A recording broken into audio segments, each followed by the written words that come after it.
किसान संगठनों सहित देश की प्रमुख राजनीतिक पार्टियों के भारत बंद आह्वान का बागेश्वर में कोई असर देखने को नहीं मिला। बाजारें अन्य दिनों की भांति खुली रही। हालांकि बाजारों में अन्य दिनों की तरह चहल पहल नहीं दिखी, जिस कारण व्यापार प्रभावित रहा है। व्यापार मंडल अध्यक्ष हरीश सोनी ने बताया कि वह किसानों को समर्थन देने के पक्ष में थे, लेकिन उनसे किसी भी संगठन ने समर्थन नहीं मांगा, जिस कारण व्यापार मंडल चाहकर भी अपना समर्थन नहीं दे सका। व्यापारियों ने दुकानें तो खुली रखी, लेकिन किसानों की जायज मांगों का भी समर्थन किया है। देखिए, सबसे पहले तो मैं ये कहना चाहूँगा कि बागेश्वर में ये जो किसान आंदोलन पूरे राष्ट्रीय लेवल में जो चल रहा है, बागेश्वर का किसान जो है इतना समर्थन मूल्य तक नहीं पहुँच पाता, क्योंकि यहाँ की जो खेती होती है वो अपने भरण पोषण तक ही सीमित रहती है।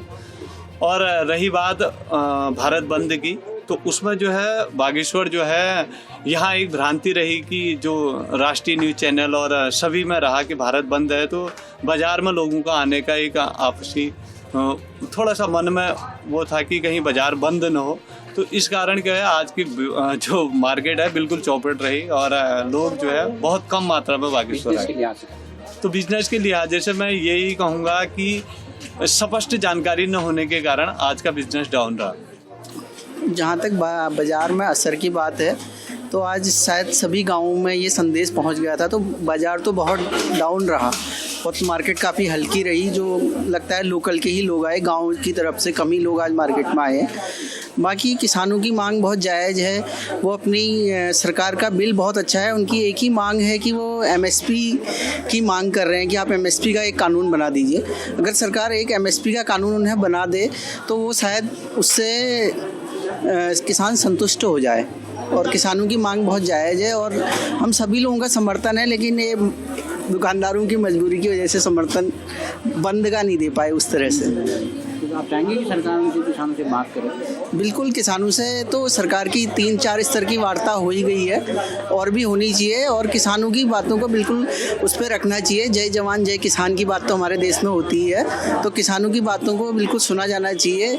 और योगेंद्र यादव से जैसी एक खास बुराई जैसी ले रखी है सरकार ने, तो उससे थोड़ा दूर कर लें। योगेंद्र यादव अच्छी ही सलाह देंगे। किसानों की हित की लड़ाई वो बहुत पहले से लड़ रहे हैं। बिजनेस पे सर भारत बंद का असर तो काफ़ी पड़ा हुआ है, क्योंकि लोगों को ऐसा मालूम प्रतीत होता है कि बागेश्वर पूरा आज भारत बंद है, तो जो किसानों का समर्थन के लिए बंद था वो बागेश्वर में उतना ज़्यादा असर नहीं रहा।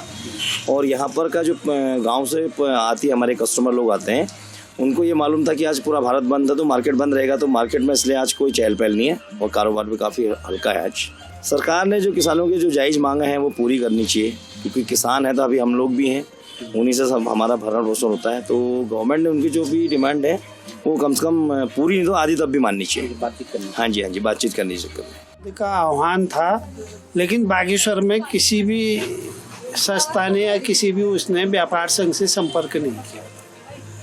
तो हम लोग, हमारी भी इच्छा थी कि भारत बंद में हम सहयोग करेंगे करके, लेकिन जब किसी ने आह्वान कोई हमारे पास नहीं आया तो हमने मार्केट खुलवाई। तो हमारे व्यापार संघ की तरफ से कोई आह्वान नहीं था इसका, तो मार्केट खुली थी। मार्केट में सभी दुकानें खुली थी, लेकिन आज जो है भारत बंद की वजह से व्यापार में फ़र्क पड़ा है, थोड़ा व्यापार कम हुआ है और शांतिपूर्वक रहा है।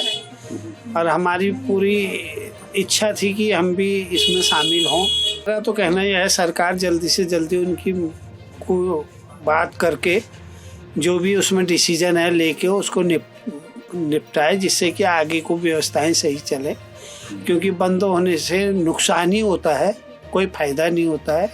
और यहाँ अभी इसका कोई प्रभाव नहीं है बागेश्वर में। CCN न्यूज़ के लिए सुरेश पांडे की रिपोर्ट।